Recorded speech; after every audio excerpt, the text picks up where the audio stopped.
Hello, knowledge seekers. In this episode of 20-Minute Books, we dive into On Being and Becoming by Jennifer Anna Gosetti-Ferencei. This thought-provoking book delves into the question of what it means to lead a fulfilling life through the lenses of existentialist philosophy. It provides readers with a detailed understanding of existentialist thought, exploring topics from personal freedom to the search for meaning in our day-to-day existence. Gosetti-Ferencei, a professor of philosophy at Johns Hopkins University, brings her extensive knowledge to the fore in On Being and Becoming, making complex ideas accessible and relatable. Drawing on her literary prowess, which has been recognized with awards including the Paris Review Prize for her poetry collection. After the palace burns, she guides us through the historical and philosophical landscapes shaped by the towering figures of existentialism. For those who are philosophically inclined and seeking an insightful introduction to existentialist thinking, this book is a rich resource. For individuals grappling with life's inherent challenges and quests for happiness, On Being and Becoming presents a pathway to understanding how to live more authentically. So, whether you're contemplating the intricacies of human existence or simply pursuing a happier life, join us as we summarize the key concepts from this compelling exploration of being and becoming. And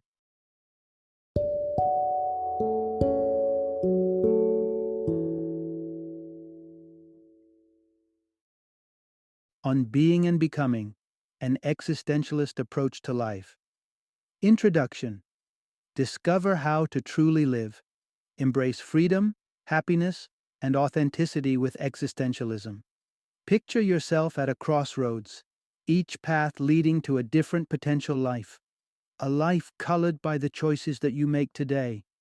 It's a powerful image, and one that carries a weight of anxiety with it. This is because with every choice comes the overwhelming notion that, perhaps, it might not lead us to where we hope to be.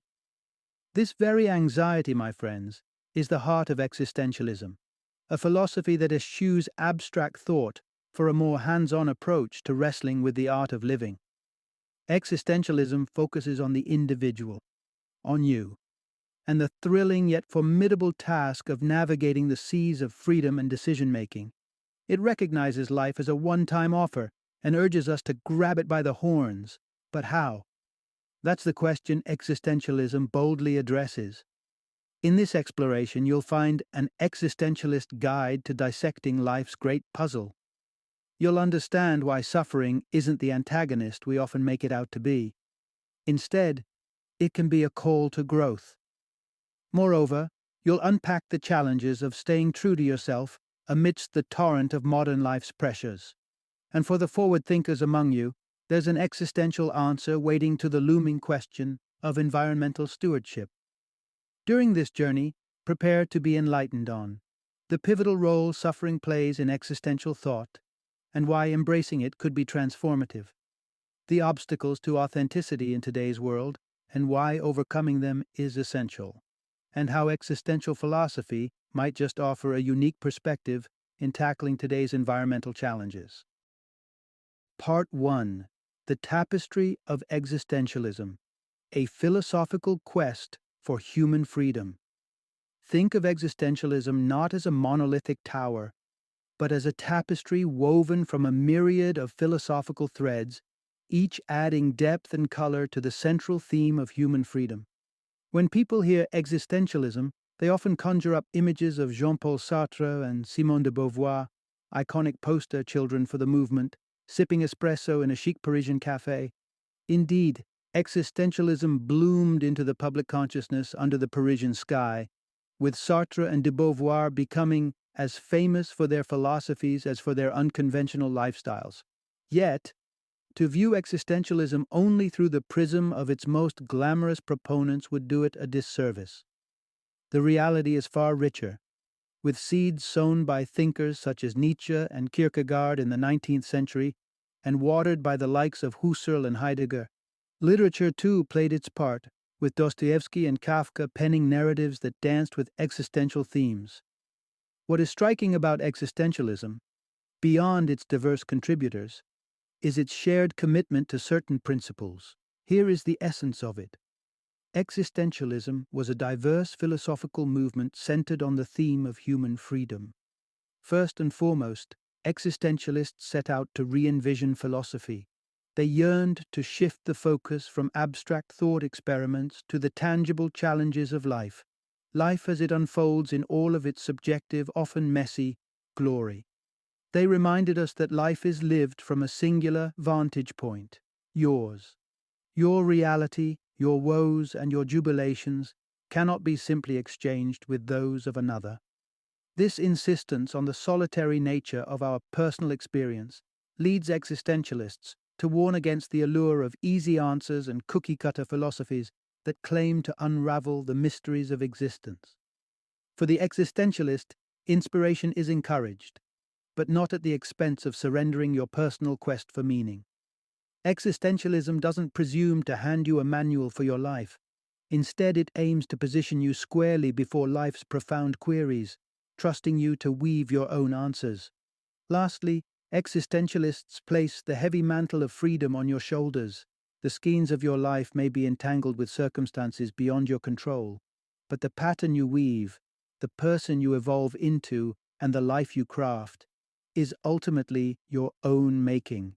Your freedom is a double-edged sword. With every cut, you shape your existence, but with it comes the weight of responsibility for the tapestry you create. Part 2. Embrace the journey. You are a human becoming, not just a human being.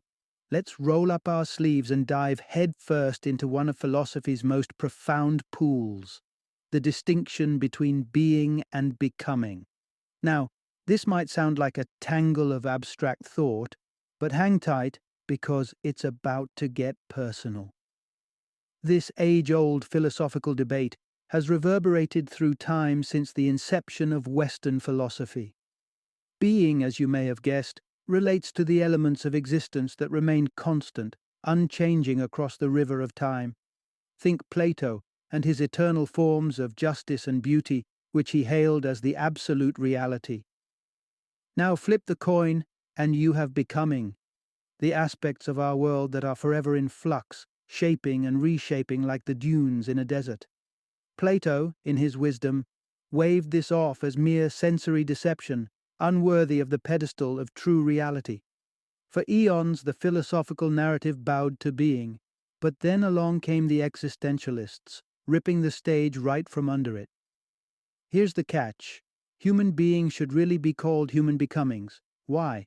Simply put, nothing about us is set in stone. Our bodies are living tapestries of cellular drama, cells rising, falling, and renewing in a ballet of biological processes. Similarly, the landscape of our minds is a never-ending whirlwind of thoughts, emotions, and images, each weaving into the next.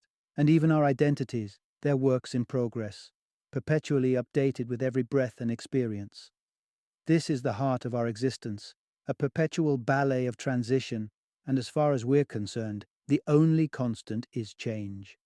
The existentialists seized this reality with both hands. They flipped the Platonic script, declaring that our nature is intrinsically about becoming, while the idea of a stable, unyielding being faded into the backdrop. At its core, this existential pivot liberates us. If we aren't chained down by a fixed nature, then our identity is ours to shape and reshape. In essence, we're freewheeling through our own story, script writers of our identity, with liberty as our pen and life as our canvas. Part 3. Wading Through the Depths. How Existential Angst Paves the Way for True Freedom. With the revelation that we're bound only by the limits we set for ourselves, we must also confront a daunting truth. Freedom carries a hefty price tag of responsibility. It's reminiscent of the tightrope walker. Thrilling, yes, but one misstep and suddenly the expanse below becomes all too real. Existential philosophy and literature are rife with stories that delve into the tumultuous sea of the human conscience grappling with freedom. Take Dostoevsky's Crime and Punishment, where Raskolnikov commits murder under the banner of unbridled liberty, only to find himself sucked into a whirlpool of guilt. his sense of freedom unwillingly morphs into a suffocating awareness of responsibility. Certainly, one need not reach such dramatic depths to taste existential suffering. Have you ever sat, lulled by the rhythm of a train, only to be gripped by the chilling realization that the dreams of your youth remain distant stars? Existentialism is often painted in shades of dusk, seen as a philosophy preoccupied with life's gloomier facets. But make no mistake, existentialists don't revel in suffering. Here lies the essence. Existential suffering is a necessary part of authentic freedom. While Stoicism might advocate for a stiff upper lip, taming emotional tides through sheer will, existentialism strays from this path. It doesn't suggest quelling the sea of emotions that dredge up from within: the dread, the anxiety, the despair. Existentialists go so far as to urge us to lean into these tumultuous feelings. Much like salt in the ocean, they are an integral part of our existence. Consider dread, that shadow lurking in the recesses of our mind whenever we dare to glance at our own mortality. Most recoil from such thoughts, but philosopher Martin Heidegger urged a different approach.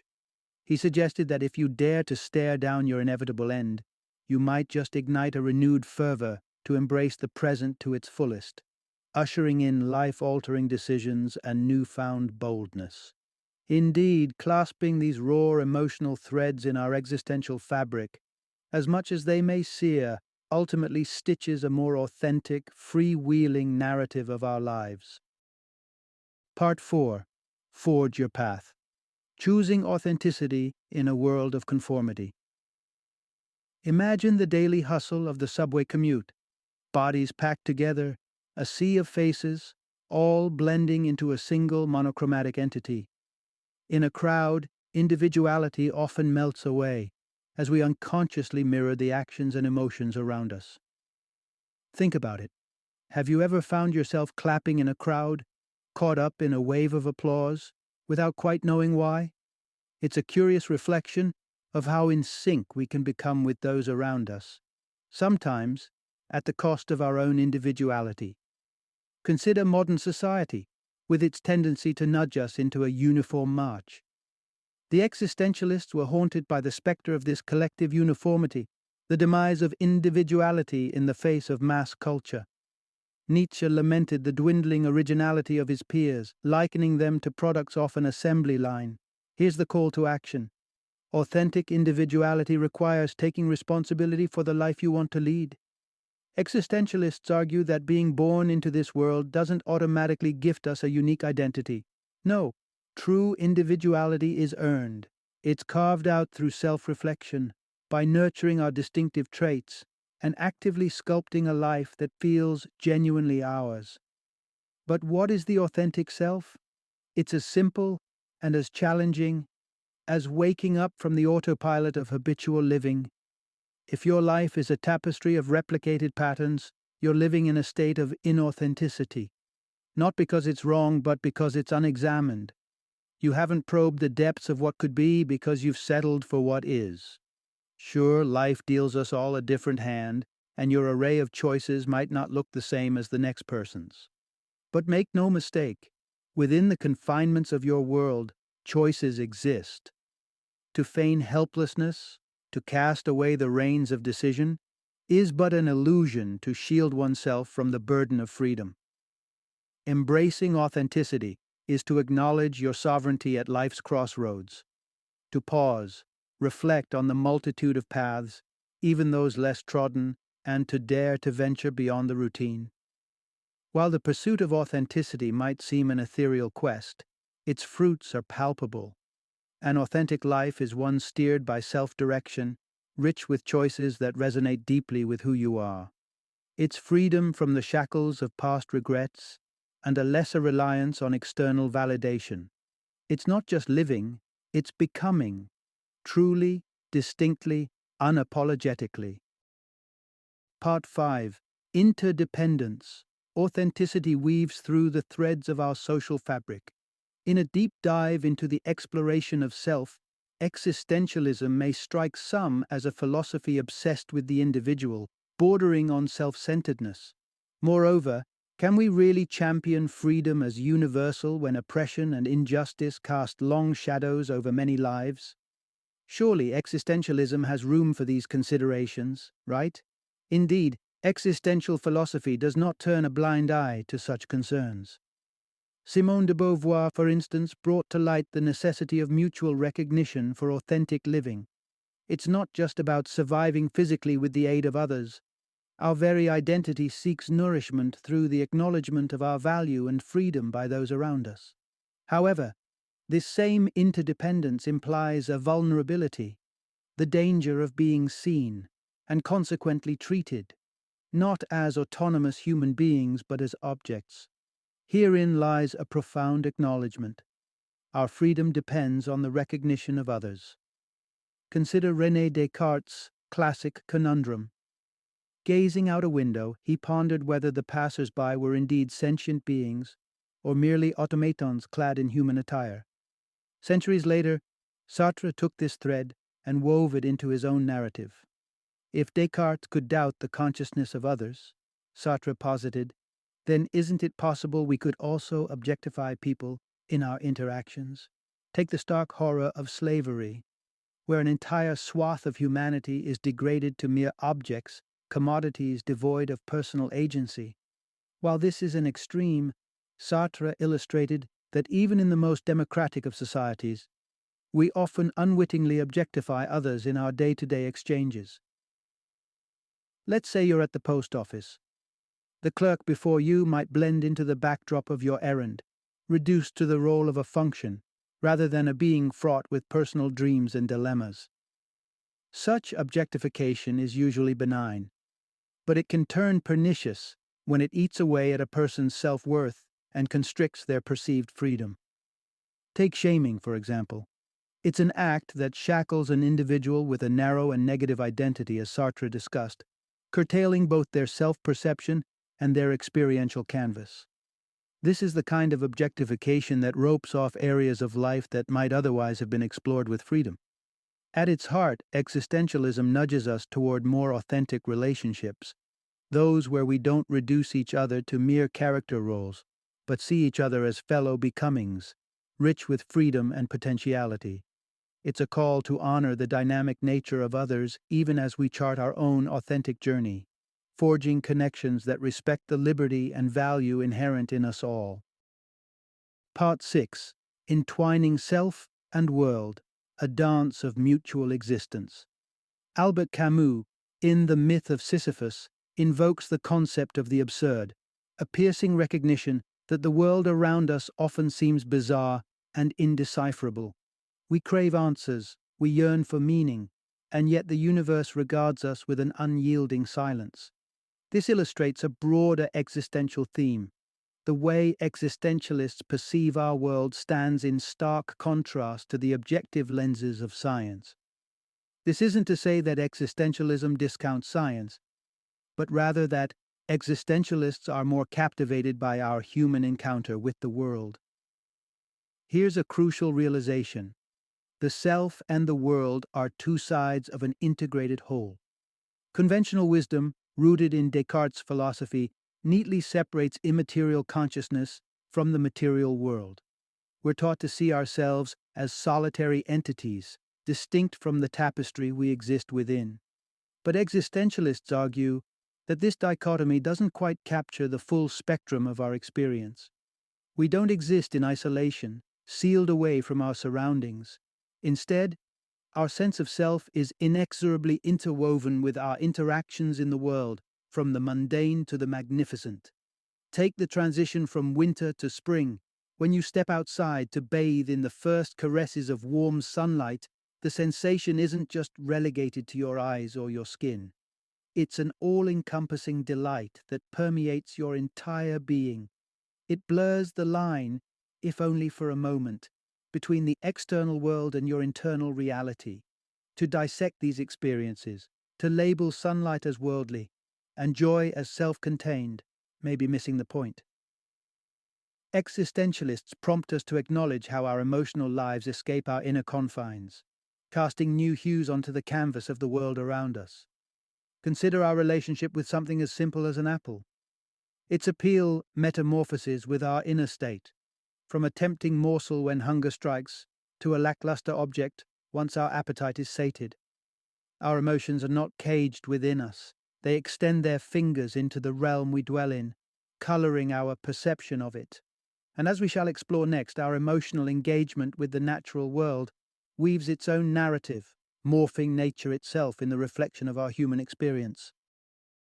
Part 7: Reconnecting with Nature, an existential imperative for a sustainable future. If we peer into the mirror of the past 2 centuries, the reflection reveals a precarious imbalance in our interaction with the Earth. Spurred on by the Industrial Revolution, we've careened down a path of mass production and consumption, leaving ravaged ecosystems and a planet straining under the weight of our excesses. Mountains are leveled, forests are gutted, oceans are filled with a deluge of plastic, and the atmosphere chokes on the fumes of fossil fuels.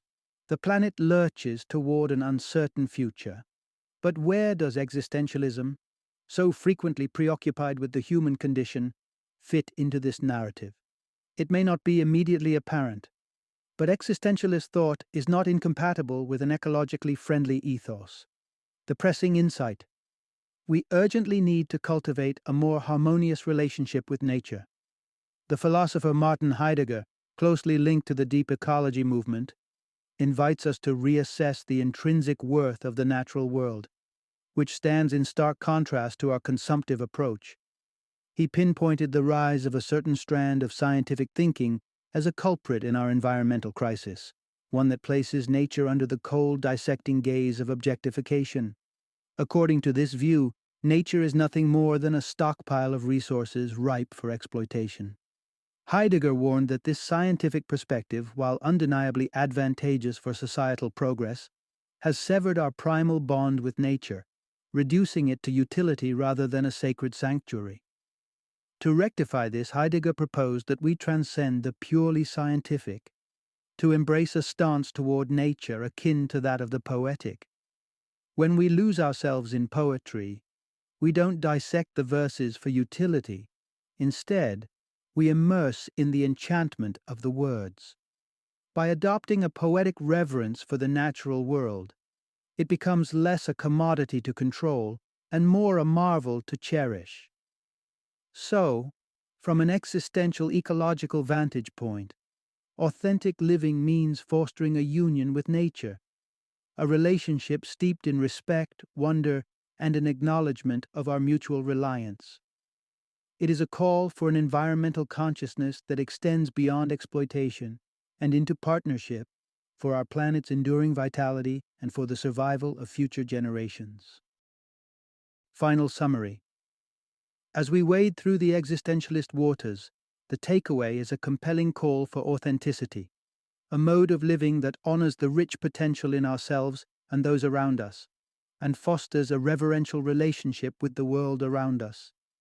The existentialist roadmap delineates 3 terrains of being: the self, the other, and the world at large. An authentic existence demands a delicate dance with each. To engage with oneself authentically, one must step back from rigid self-definitions, acknowledging and exercising the freedom of choice in crafting one's journey. In the realm of others, to live authentically, we must resist the urge to objectify, instead cultivating interactions that affirm the liberty and dynamism we all possess. And when it comes to the natural world, authentic engagement means shedding exploitative views and fostering a relationship of marvel and respect. In essence, authentic living nudges us away from seeing ourselves, others, and the world as static entities to be utilized, aiming instead for a stance that maintains an awareness of the web of possibilities, enchantments, and freedoms each domain holds. By remaining attuned to these principles, we can navigate a path that resonates with the core of existentialist thought, a journey sincere to the pulse of life, vibrant in its respect for freedom, and harmonious with the natural rhythms of our shared existence.